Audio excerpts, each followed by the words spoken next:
ব্যাকগ্রাউন্ডে যে তথ্য দিয়েছেন, তোমাদেরকে কোটি কোটি নিয়ামত দান করেছি।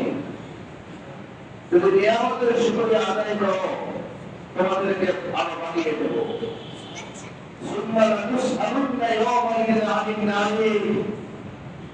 যে তোমরা এত নিয়ামত দিয়েছি যা তোমরা গণনা করে শেষ করতে পারবে না। সুবহানাল্লাহ। এত নিয়ামত দিয়েছি যা তোমরা গণনা করে শেষ করতে পারবে না। যদি বলতে চাও তাহলে তা পারবে না। প্রিয় ভাইরা, আমরা যদি আমাদের শুধু চোখকে নিয়ামতের চিন্তা করি, আসলে আমাদের ব্রেন আছে, তাই আমরা বুঝি, আমাদের অনুভূতি আছে, আমাদের বুঝ শক্তি আছে, আমরা আদান শুনে নামাজে চলে আসছি। তো আমরা তো বুঝি যে আমাদের কান যা শুনছে, এই হেয়ারিং সিস্টেমটা করতে যে পদ্ধতি অবলম্বন করেছেন, চোখের দেখা যে পদ্ধতি করেছেন, যদি পৃথিবীর মানুষ এরকম চোখকে সাজাতো, তাহলে 5 টনের একটা বিরাট ক্লান্ত এই চোখের সাজানো মেশিন তৈরি করতো। তারা তো সুবহানাল্লাহ বলে, দুইটা শুধু দুইটা দেড় লাগতো, এত নামা।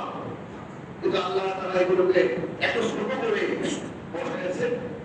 কর্নিয়ার ভিতরে রেটিনা থেকে আরম্ভ করে এই ক্যালোরিয়ার ভিতরের যে গ্লাসগুলো এবং এর যে নার্ভ, এর যে ভিতরে গ্লাসে যেখানে স্টোরেজ করতে যা দেখবে, আপনি খেয়াল করুন, প্রায় 10 বছর 20 বছর আগে যা দেখেছেন, অনেক কিছু আপনার স্মরণের মধ্যে রেখে দিয়েছে চোখ। চোখ দিয়ে দেখার কারণে আপনার ব্রেনের মধ্যে একটা স্টোরেজ মেমোরি কার্ড আছে। এই মেমোরি কার্ডের মধ্যে চোখ থেকে যা দেখবে সেগুলো ওখানে রাখবে, কান দিয়ে যা শুনবে তা আরেক জায়গায় রাখবে, মুখ দিয়ে যা বলবে তা আরেক জায়গায় রাখবে। এরকম মেমোরি সিস্টেম করে দিয়েছেন। মোবাইলের মধ্যে আপনার কাছে অডিও ভিডিও আল্লাহ তাআলা এগুলো করেছেন। এই সিস্টেমটাকে এবং পরিধির কাছে লেন্স, আপনি জানেন যে একটা ক্যামেরা, আমাদের ক্যামেরা আছে, ক্যামেরা 50-60 টাকা নরমাল ডিএসএলআর, কিন্তু এটাকে একটা লেন্স লাগাতে হয়। যদি এখানে বসে 10টা মোড়ের ছবি ক্লিয়ার তোলা যায়, টাকা যেভাবে সেভাবে করা যায়, তার জন্য 20,000 টাকা দামের, 50,000 টাকা দামের, 1 লাখ টাকা দামের লেন্স লাগাতে হয়।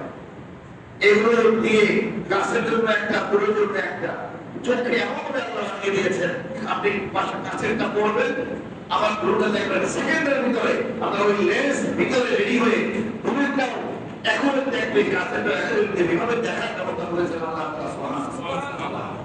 প্রিয় ভাইরা, তো সেই মহান আল্লাহ তাআলা দেয়া ব্রেন দিয়ে, চোখ দিয়ে, কান দিয়ে, হাত দিয়ে, পা দিয়ে আমরা আল্লাহ তাআলার শুকরিয়া আদায় করতে চাই।